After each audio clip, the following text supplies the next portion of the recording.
as we speak. And of course, I always get these wrong, but that's a component of the Dow as well. If you bid a quarter higher on just 4 Dow stocks, you've got 10,000.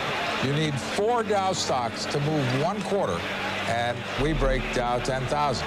It will be interesting to see. We're now only 8.5 minutes away from the closing bell.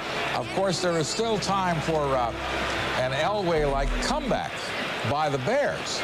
And to have the Dow cross 10,000 with, say, a minute to go, but then the Bears throwing a touchdown pass. We're now less than a point and a half away. In fact, I think we are now about a point and a half away. 99. We are almost back over 10,000. This will be the second. There it is. The Dow now trading above for a moment.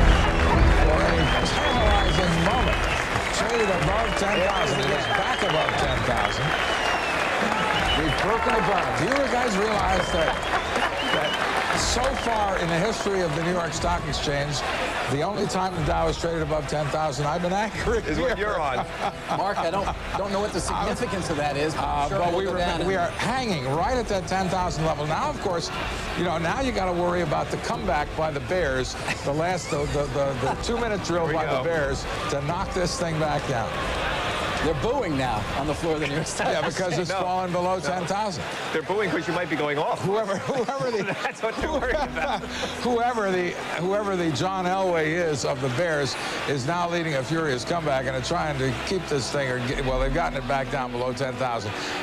It's interesting, and we're just gonna stay here and continue to watch and hopefully add some value as the Dow is clearly. There's clearly a battle going on. And, of course, let's not ignore the rest of the market. The S&P is up 19.5, which is a very nice gain for them on a percentage basis. That looks like one of the futures pits. Yeah, that's the Chicago Board of Trade. Yep. Where they are probably trading the S&P futures furiously as well. The S&P up almost 20 points. The NASDAQ is having a very nice gain as well. That is up 32.63. Now the Dow appears to be falling back away from that 10,000 level. But you know what that means, Mark? It means we may have to do this all over again. It means tomorrow. The Bulls have an Elway of their own, I'm sure, who can engineer a drive. We still have about 6 minutes and 10 seconds left. We're going to get the no-dos out for Mark and bring him back tomorrow. Mark, one way or another, Mark. You know, Mark, I'm looking at my 5-year Dow chart on the bridge machine over here, of course, and it is staggering when you look at where we have come 4,000 in beginning of 1995, wasn't it? Yep, 4,000 to 10,000. Let's call it 10,000, shall we?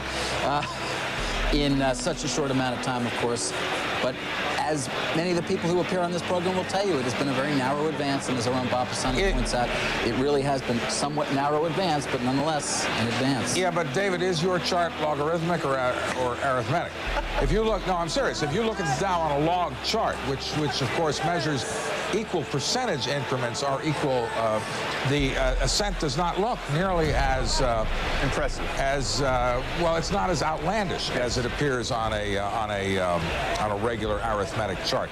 On a log chart, where 10% is the same distance, no matter whether it's from 100 to 110 or 10,000 to 11,000, that makes the gain look. The trend lines make more sense. Let me put it to you that way. You don't wind up with parabolic curves and things like that. We do, however, we have, looks like whoever is playing quarterback for the Bears has managed to pull it off. And we've backed 15 points, 14 points away from Dow 10,000. So we have... You know, Mark, if you want to talk about who the real winner is today, once again, the financial stocks are really powering us forward. American Express right now up over $6, and J.P. Morgan also up very strongly on the day. American Express, you know, J.P. Morgan